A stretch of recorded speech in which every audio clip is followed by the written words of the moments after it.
거제교회 성도님들 정말 반갑습니다. 저는 이틀 전 고신 총회세계 선교회에서 선교사 파송식을 마치고 폴란드 제1호 고신 선교사로 나아가게 되는 고온유 선교사라고 합니다. 저의 이름은 높을고 따뜻할 온 부드러울 유입니다.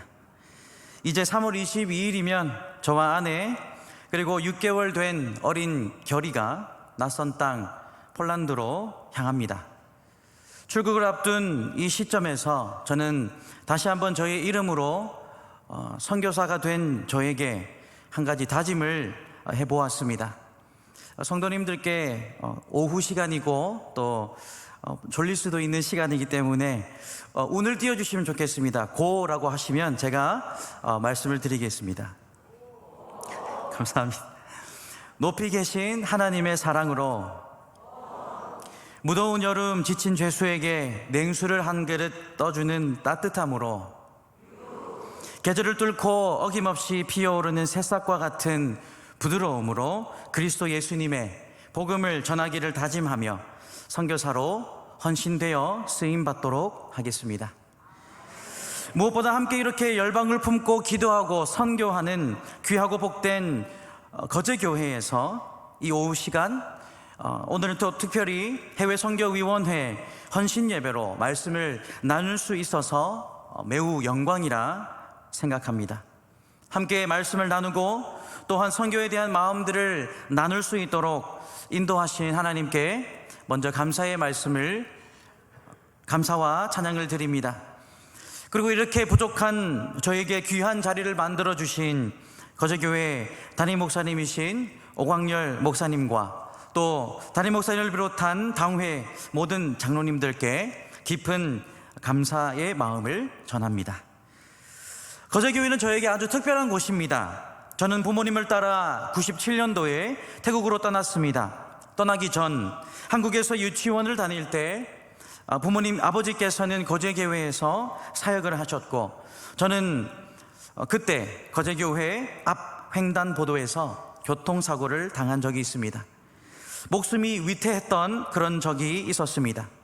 하나님께서는 저를 생명싸개로 지켜 보호하여 주셨습니다. 또한 제가 군입대를 위해 한국으로 들어왔을 때 2, 3년간 청년으로 신앙생활을 할 수 있도록 품어주었던 거제교회입니다. 어렸을 때 죽을 뻔한 곳에서 오늘 다시 이 자리에서 죽은 영혼을 살리기 위해 선교사로 서 있는 것이 참으로 뜻깊은 것 같습니다. 무엇보다 거제교회 성도님들의 아름다운 신앙과 믿음의 본이 있었기에 제가 언제든 찾아와 신앙으로 세워지고 믿음을 굳건하게 할 수 있었음을 저는 고백할 수 있습니다. 거제교회가 이 시대의 세계를 살리는 주인공으로 쓰임받도록 계속해서 기도하도록 하겠습니다. 이 오후 시간에는 승리하신 예수님을 따라라는 제목으로 함께 말씀을 나누고자 합니다. 우리의 손에 땀이 나도록 긴장감 넘쳤던 지난 월드컵 포르투갈 대 대한민국 16강전을 기억하십니까?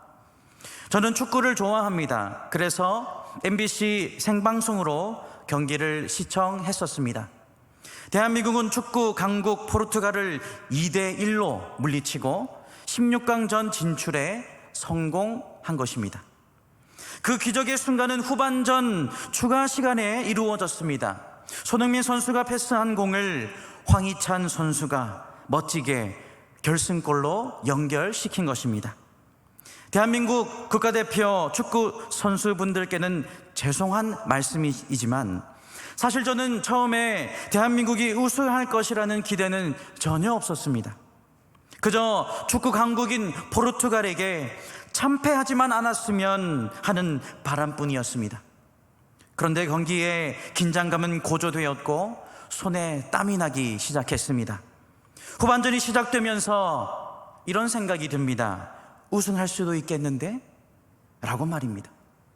초조함 때문에 자리에 앉아 있을 수 없을 정도였습니다. 그날 대한민국의 극적인 승리의 희열을 생각하면 아직도 우리의 마음을 뛰게 만듭니다. 저는 그 다음 날 다시 그 경기를 돌려보았습니다. 요즘엔 다시 보기 기능이 있지 않습니까? 지나간 방송도 아주 편리하게 시청이 가능합니다. 대한민국 16강전을 다시 보고 있는데 분명히 어제와 똑같은 경기인데 달라진 것이 있었습니다. 그것은 바로 저는 이 경기의 결말을 알고 있다는 것이었습니다.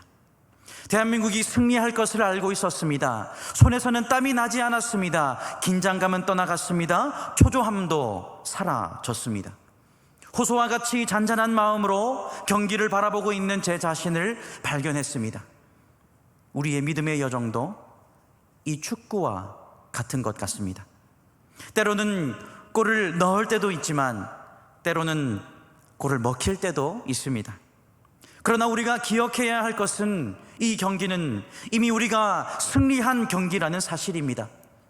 예수님께서는 십자가 지심으로 이미 승리하셨고 그 승리가 믿음 안에서 우리의 것이 되었기 때문입니다. 우리가 그 믿음을 바라보며 믿음의 여정을 달려 나아갈 때 우리는 이미 승리한 삶을 살아가게 될 것입니다. 사람들은 그리스도인의 영적인 삶을 광야 혹은 사막에 비유합니다. 왜 많고 많은 것 중에 광야일까요? 주님을 따라가는 이 믿음의 초대에 응하기로 결정을 내리는 순간부터 믿음의 여정이 시작되기 때문입니다. 그때부터 크고 작은 시험들이 닥칩니다. 때로는 극심하고 견디기 어려운 시험 가운데 우리는 놀라기도 합니다. 그래서 믿음의 여정은 광야와도 같은 것입니다.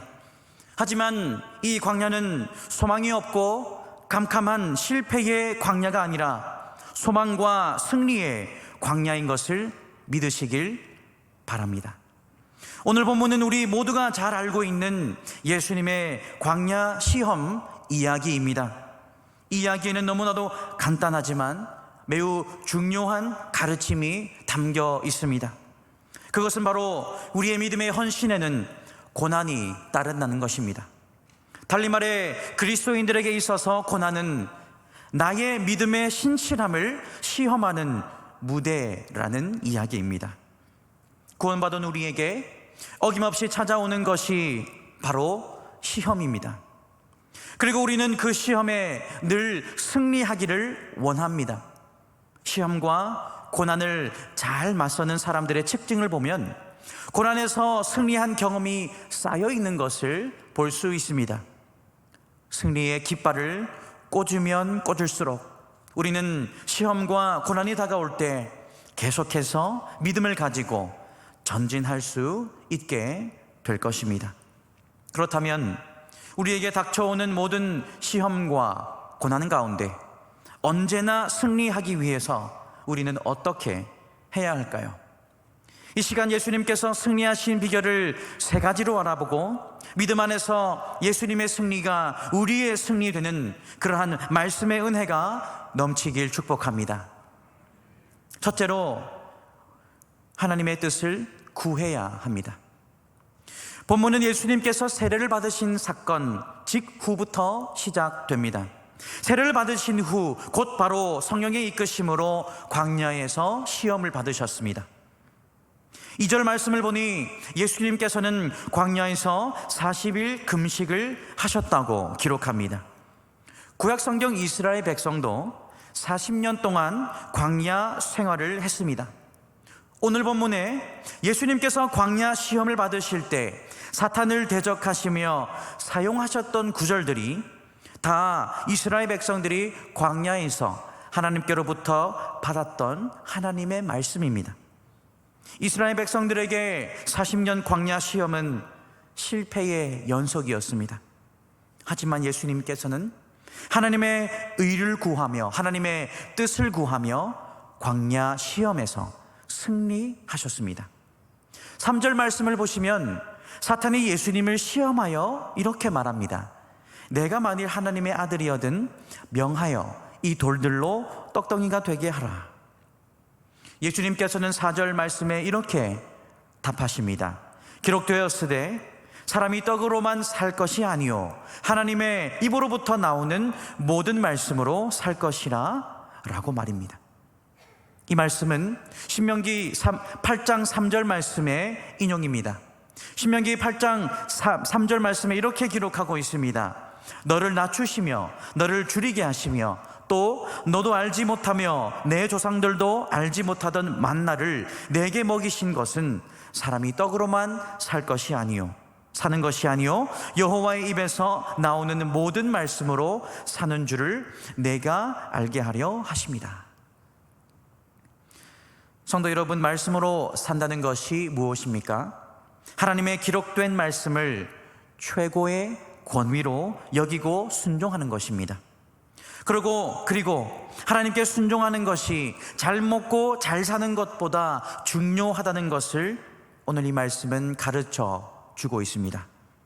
예수님께서는 떡보다 의에 굶주리셨고 물보다 순종에 메마르셨습니다.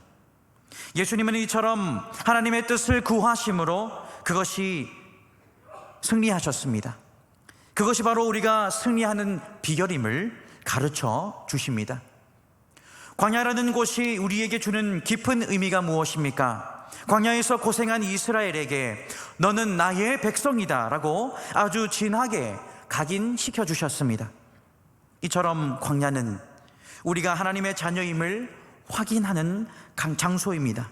그곳에서 하나님을 더욱 깊이 체험하고 그곳에서 시험을 뚫고 하나님을 경배하며 감사할 때 진정한 예배를 배우게 되는 것입니다. 예수님께서 광야 시험을 받으신 것도 주님이 하나님의 아들이심을 보여주신 것입니다. 그리고 주님께서는 하나님의 아들이 되심을 명확하게 증명하셨습니다.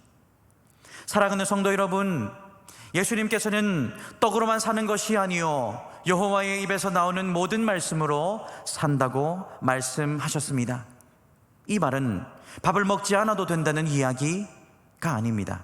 넘치도록 공급하시는 하나님을 끝까지 신뢰하고 그분의 뜻을 구하며 기도하면 승리할 수 있다는 말씀입니다.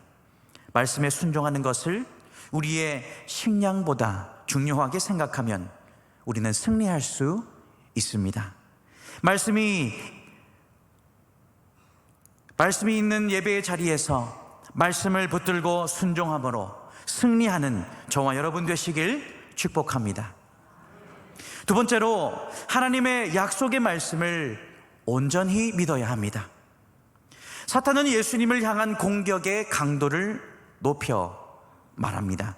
5절과 6절 말씀에 이에 마귀가 예수를 거룩한 성으로 데려다 성전 꼭대기에 세우고 이르되 내가 만일 하나님의 아들이여든 뛰어내리라. 기록되었으되 그가 너를 위하여 그의 사자들을 명령하시리니 그들이 손으로 너를 받들어 발이 돌에 부딪히지 않게 하리로다 라고 말입니다. 사탄이 예수님을 데려간 성전은 아시다시피 헤롯의 성전이었습니다. 그 성전이 얼마나 아름다웠던지 어느 랍비는 이렇게 말했습니다. 이 성전을 보지 못한 자는 진정한 아름다움을 보지 못한 자다 라고 말입니다. 43평의 성전 건물은 돌기둥으로 둘러싸여 있었습니다. 흰색 대리석으로 만들어진 성전이었습니다. 이 성전은 웅장함과 화려함 그 자체였습니다.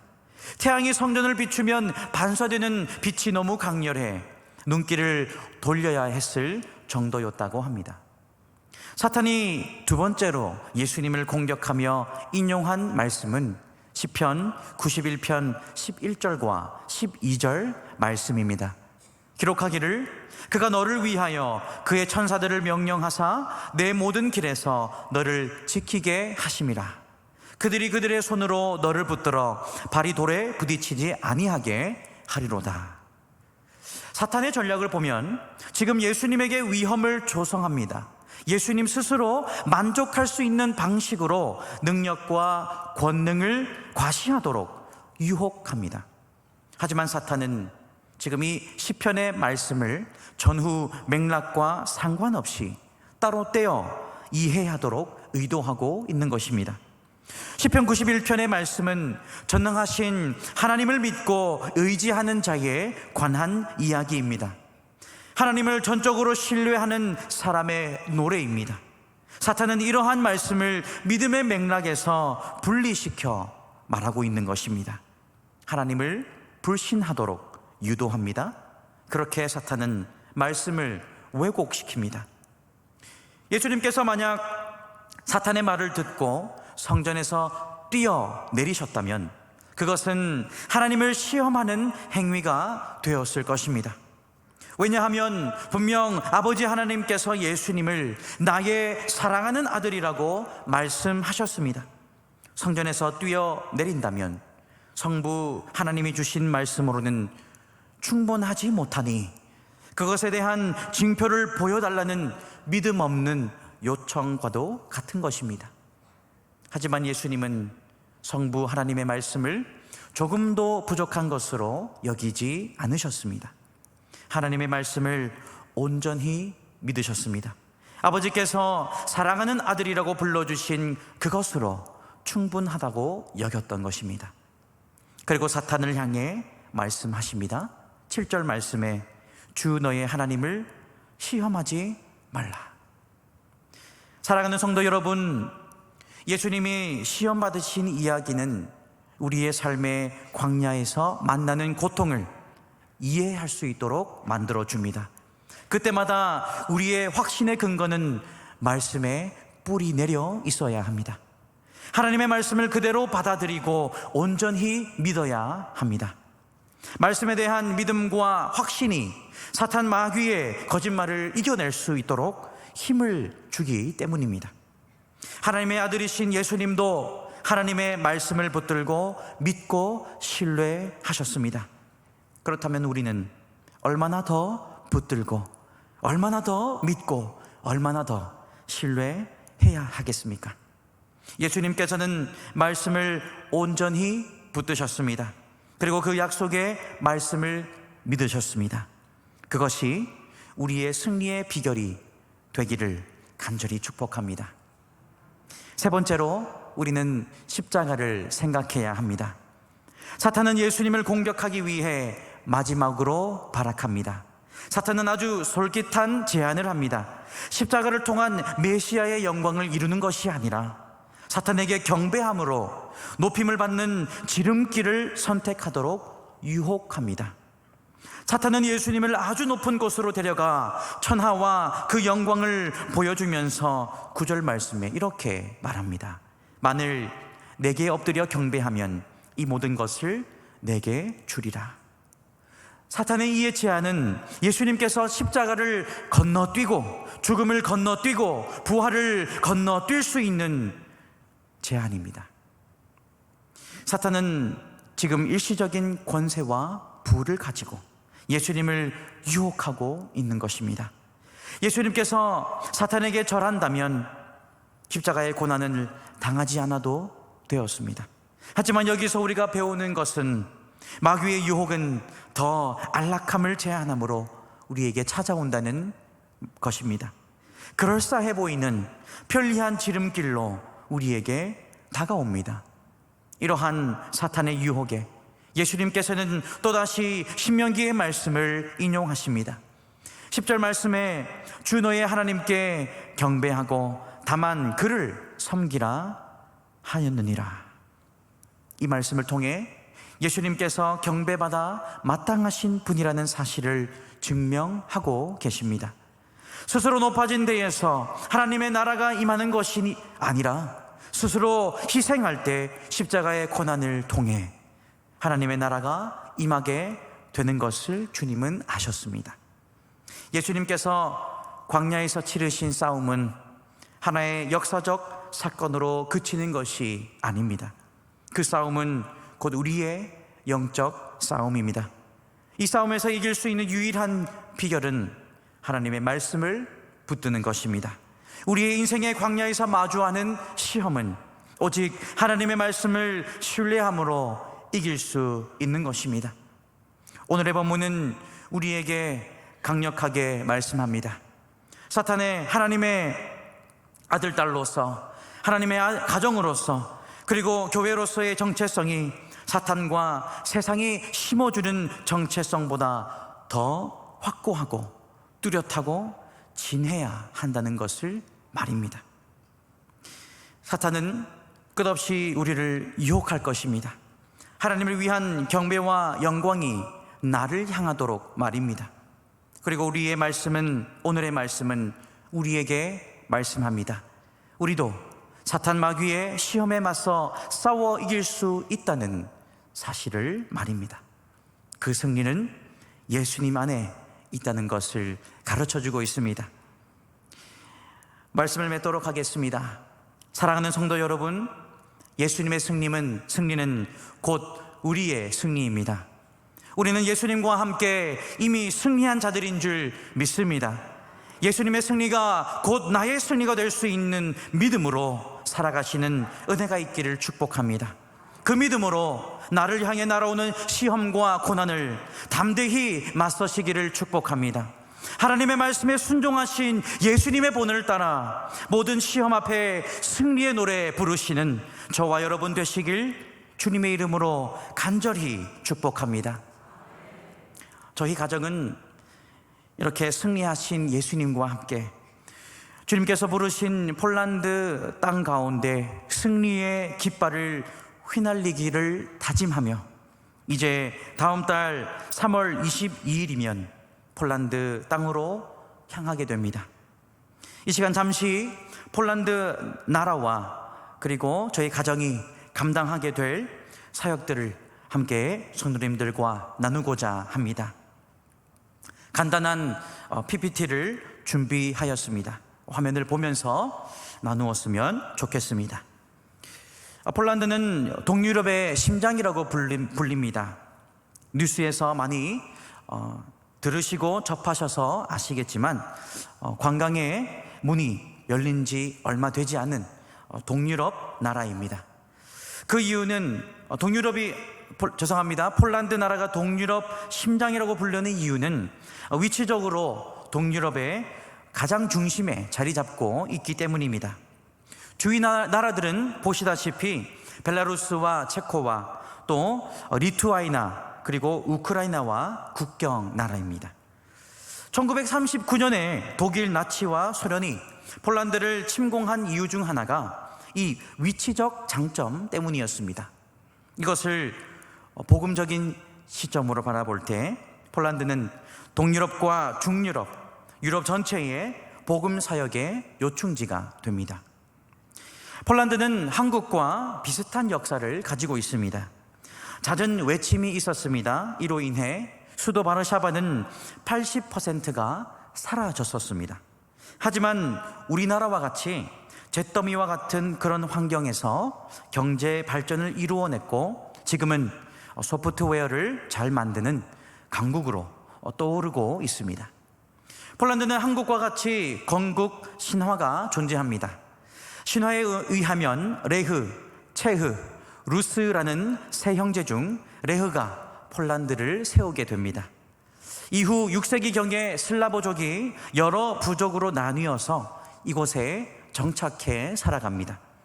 흥미로운 것은 그 당시 유럽에서는 가톨릭 국가가 아니면 나라 취급을 하지 않았습니다. 그래서 폴란드의 역사는 966년에 미에슈코 1세가 가톨릭을 받아들이면서부터 시작되었다고 할 수 있습니다. 폴란드는 85%가 넘는 사람들이 가톨릭 신자라고 주장하고 있습니다. 그렇지만 신앙 생활을 하는 신자는 겨우 40%도 채 안 됩니다. 왜 그런가 하니 폴란드 가톨릭교는 마리아 숭배로 짙게 물들어 버렸기 때문이었습니다. 17세기부터 시작된 마리아 숭배 사상은 성 바울 수도원에 있는 그림에 보시는 것과 같이 블랙 마돈나에서 시작되었습니다.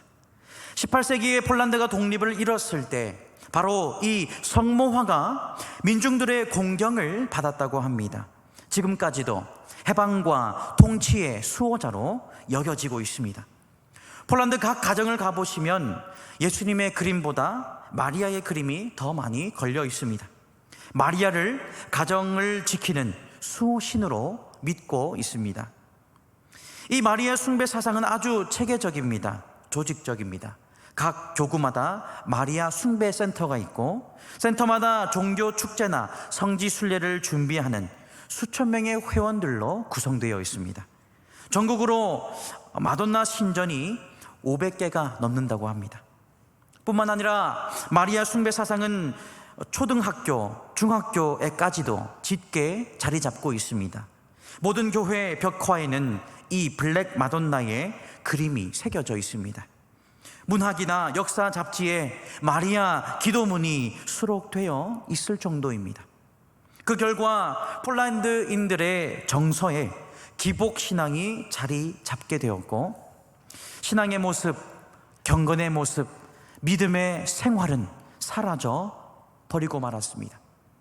그렇다면 이러한 폴란드에 어떠한 사역이 가능할까요? 세 가지입니다. 첫 번째로 개혁주의 교회 개척과 가정사역입니다. 폴란드 사회의 심각한 문제 중 하나가 이혼입니다. 폴란드 이혼율은 매우 높습니다.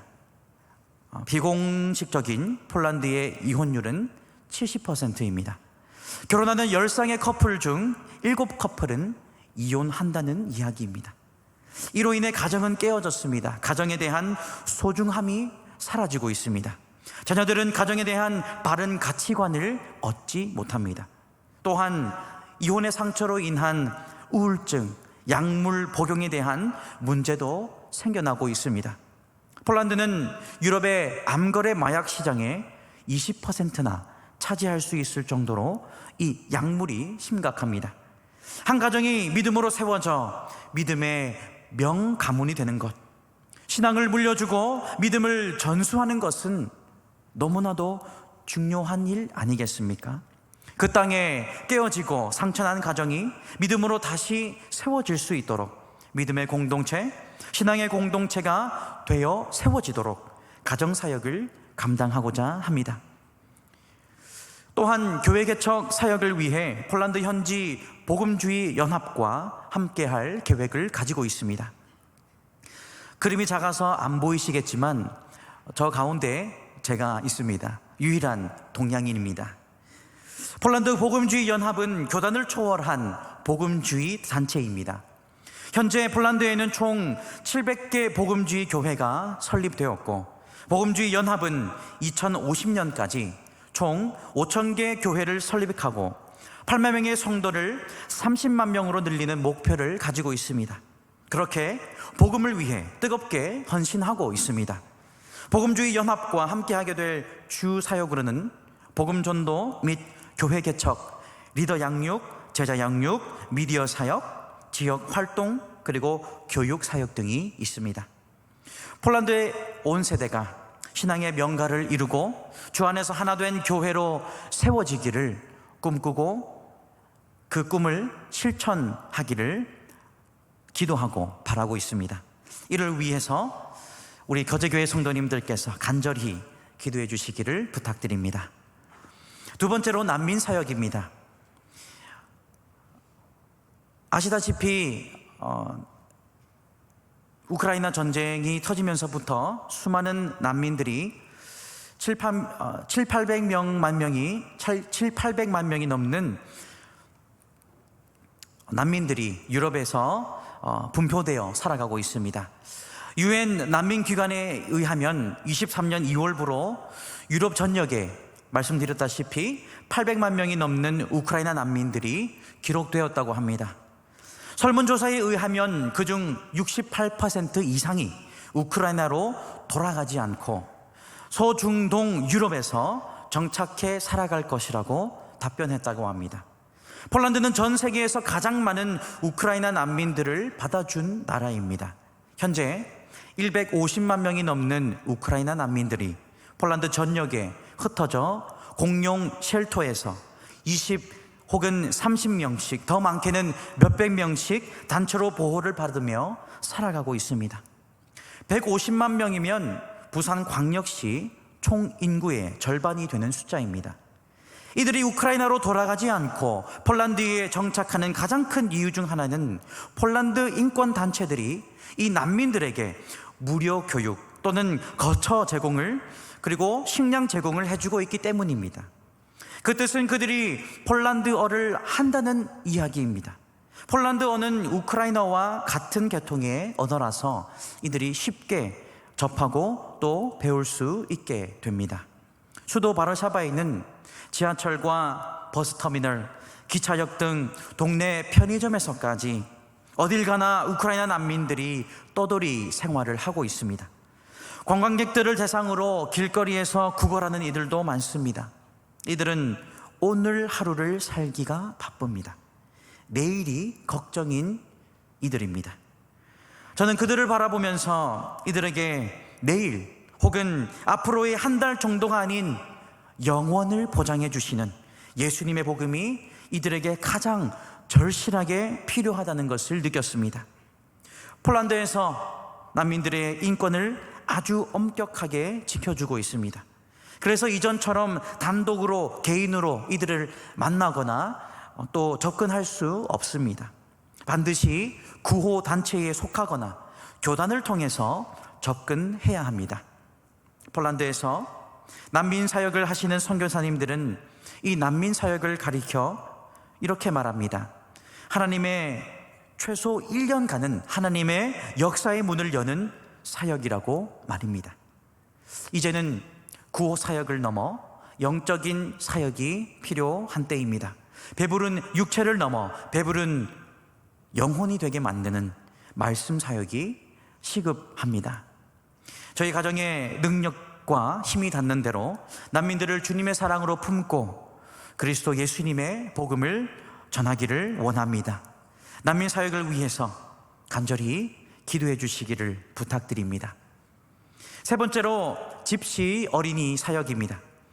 저희 아버지께서는 태국에서 선교하시는 아까 전에 선교 위원장님께서 말씀하셨다시피 고 선자 제자 선교사님이십니다.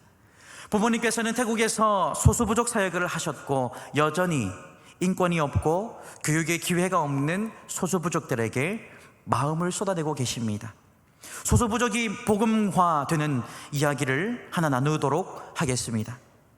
태국 최북부 지역에 치앙다오라는 지역이 있습니다.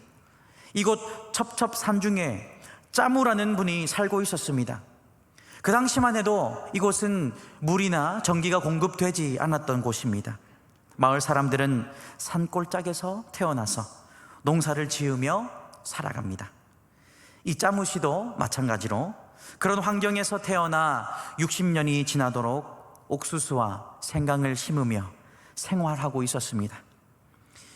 작은 마을입니다. 60가구 정도 되는 마을이었습니다. 하지만 이 짜무 씨의 집에만 유일하게 대나무에 하얀 천을 묶어 높이 세워 두었습니다. 짜무 씨는 바로 이 마을 주민들의 길 흉사를 점지해주는 무당이었습니다. 저희 아버지는 저녁 식사를 마친 후 해질 무렵 넓은 마당에 발전기를 돌리셨습니다. 해가 떨어졌는데도 불이 밝아오니 신기한 불을 구경하러 마을 사람들이 그리고 주민들이 모여들기 시작했습니다. 예수천당 불신지옥이라 외치면 전도가 되었던 시절입니다. 저희 아버지는 설교했습니다. 사람은 죄인입니다. 죄인은 죄값을 치러야 합니다. 죄의 값은 사망입니다. 죽으면 지옥 갑니다. 여러분들 지옥 가면 안 됩니다. 그러나 예수님을 믿으면 죄에서 구원을 얻습니다. 예수님을 믿으면 천국에서 영원히 삽니다. 예수님을 믿고 천국 갑시다. 설교를 마치고 나서 보니 아버지 앞에는 의외의 사람이 서 있었습니다. 바로 그 마을 죄송합니다. 바로 그 마을의 무당 짜무 씨였습니다. 짜무 씨는 아버지에게 슬그머니 다가와 아버지의 손을 잡으며 말합니다. 목사님, 나 같은 죄인도 예수님 믿어도 되나요? 오늘날 그곳에는 대나무에 달려 휘날리는 흰천은 사라지고 바람이 불어도 끄떡없는 하얀 십자가가 세워져 있습니다. 그리고 한국 교회의 섬김과 사랑을 통해 그 마을의 정기를 끌어올 수 있었고, 마을 무당이 예수님을 믿고 나니 온 마을이 복음화 되었습니다. 그 마을에서 짜무의 딸 아이뿐만 아니라 여러 학생들이 저희 부모님의 신앙훈련센터로 와서 교육을 받고 신앙훈련을 받게 되는 역사들이 일어났습니다. 저는 어린 시절부터 그 사역을 곁에서 지켜보며 복음을 통해 그들이 어떻게 변화되는지 보았습니다. 개인과 가정이 변하고 복음으로 마을 통째로 변화되는 것을 보았습니다. 이러한 부모님의 사역의 본이 제 마음에 항상 존재했었습니다. 제가 선교 훈련을 받으며 기도하던 중 집시족은 동유럽의 소수부족임을 하나님께서 깨닫게 하셨습니다. 집시에 대한 강한 마음을 주셨고, 그들에게도 복음이 필요하고 특별히 어린이 사역이 시급하다는 것을 알게 되었습니다. 집시족은 동유럽 전역에 분포되어 유랑민으로 살아가는 동유럽의 유일한 소수부족이라 할 수 있습니다. 2020년도 조사에 따르면 유럽 전 지역에 계수되지 않은 집시족까지 다 합쳐서 1,600만 명 이상으로 보고 있습니다. 이들은 동유럽에서 집시촌을 형성해 빈민으로 살아갑니다. 대부분의 집시촌에는 물이 공급되지 않습니다. 물을 기르러 간다 해도 유럽에서는 집시들을 무시하고 차별하기 때문에 물을 잘 공급해 주지 않습니다. 이들은 의료의 혜택을 받기도 아주 어렵습니다. 교육의 기회나 인권의 보장도 주어지지 않습니다. 유목민들은 성향상 시와 때를 가리지 않고 늘 옮겨 다닙니다. 집시족을 사회적으로 피해야 하는 민족이라고 사람들을 말합니다. 소매치기 범들이 많이 있습니다. 사람들은 이러한 유목민 삶의 단점만 이야기합니다. 하지만 이들의 어디로 튈지 모르는 자유로움을 복음적인 관점에서 바라볼 때 이것은 큰 장점이 됩니다. 왜냐하면 이들만큼 동유럽의 국경을, 그리고 유럽 전 지역의 국경을 자유롭게 넘나들 수 있는 민족이 없기 때문입니다.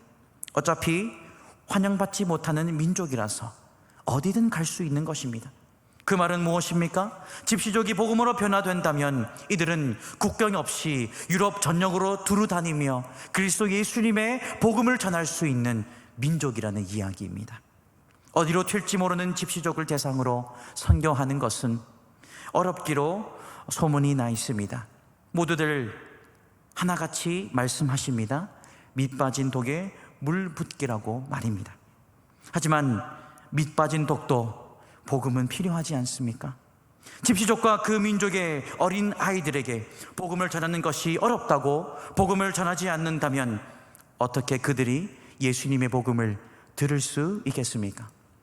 그래서 이들에게 가장 필요한 사역이 어린이 사역입니다. 가족 중심적으로 이동하는 민족이기에 자녀들이 있는 곳에 부모님이 있기 마련입니다. 자녀들에게 스스로 배워서 인생을 살아갈 수 있는 교육의 기회를 제공하고, 더 이상 남들의 물건을 훔치지 않고 스스로 벌어서 먹고 살아갈 수 있는 일자리를 제공하고, 더 이상 영적으로 방황하지 않고 스스로 신앙을 가지고 믿음을 가질 수 있는 영성 훈련을 제공해 준다면 이들이야말로 유럽에서 그 누구보다 더 영향력을 발휘할 수 있는 민족이 될 수 있을 것이라 확신합니다. 집시족 사역을 위해서 간절히 기도해 주시기를 부탁드립니다. 마지막으로 몇 가지 기도 제목들을 함께 성도님들과 나누고 제가 말씀을 마치도록 하겠습니다. 화면을 보시면서 제가 말씀을 드리겠습니다. 첫 번째로 얼어붙은 폴란드의 영혼들이 십자가의 복음으로 녹아내릴 수 있도록 기도해 주시면 감사하겠습니다. 동유럽 선교사역의 문을 활짝 열어주시도록 성도님들께서 함께 기도해 주시면 감사하겠습니다. 저희 가정이 폴란드에 도착하자마자 4월이면 2년간의 언어 연수를 시작합니다. 이 기간 중에 주님께서 지혜와 건강을 주시도록 기도해 주시면 감사하겠습니다. 그리고 정착을 위한 모든 일들이 순적하도록 기도해 주시면 감사하겠습니다. 파송교회와 한국교회 가운데 넘치는 복을 부어주셔서 저희 선교사 부부뿐만 아니라 세계 선교사들이 하나님의 보호하심 가운데 사역들을 잘 해나갈 수 있도록 기도해 주시면 감사하겠습니다. 마지막으로 선교지의 문화에 잘 적응하고 현지의 영혼들을 사랑할 수 있도록 기도해 주시면 감사하겠습니다. 거제교회의 기도를 통해 저희가 나아갈 낯선 폴란드 땅 가운데 하나님의 인도와 섭리가 가득할 줄로 믿습니다. 계속해서 기도로 소통하기를 소망하며 승리하신 예수님 따라가는 저와 여러분 되시길 주님의 이름으로 간절히 축복합니다.